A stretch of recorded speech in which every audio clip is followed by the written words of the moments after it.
ওই দেখা যায় ছোট্ট ছোট্ট বাড়ি, কিন্তু অনেক বড় বাড়ি পাহাড় থেকে নিচে।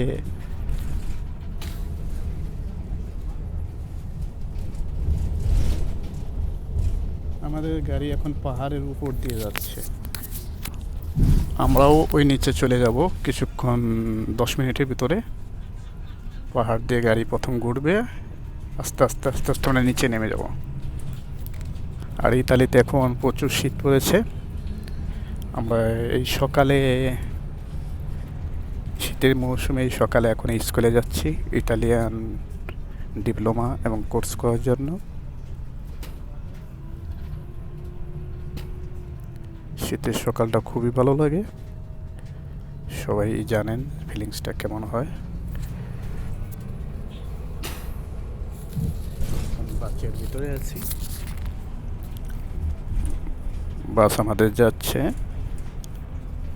আমরা কিছুক্ষণের ভিতরে পাহাড় থেকে আস্তে আস্তে নামবো। দেখেন যে প্রথম এক ধাপ নেমে এসেছি, আরও কয়েকটা ধাপ আছে। বাস এভাবে ঘুরে ঘুরে আস্তে আস্তে নিচের দিকে নেমে যাবে।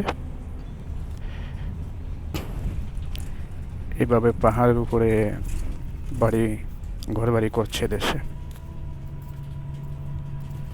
ভাবাই যায় না যে কিভাবে যায়, কিন্তু যাওয়ার জন্য প্রত্যেকটা রাস্তা সেপারেট। কিভাবে যে করছে, সব সেপারেট। আপনি বুঝতে পারবেন না যে আপনি পাহাড়ের উপর উঠছেন। শুধু যখন পাহাড়ের উপর থেকে নিচের দিকে তাকাবেন তখন আপনার মনে হবে যে আপনি পাহাড়ের উপর আছেন। তাছাড়া আপনি বুঝতে পারবেন না যে আপনি পাহাড়ের উপর উঠছেন, কারণ রাস্তাগুলো এত সুন্দরভাবে পরিপাটি করে উপরের দিকে নিচে যে পাহাড়ের দিকে নিয়ে গেছে।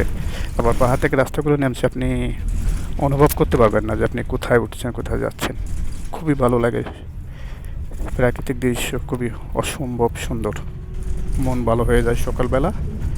সবাইকে ধন্যবাদ, ভালো থাকবেন। দেখুন ইতালি, ইতালি দেখতে অনেক সুন্দর, আরও অনেক সুন্দর সুন্দর জায়গা আছে। দেখেন পাহাড়, এই পাহাড়ে যখন মেঘ হয়, পাহাড়ে মেঘের সাথে স্পর্শ করে, এখান থেকে মেঘকে স্পর্শ করা যায় এভাবে।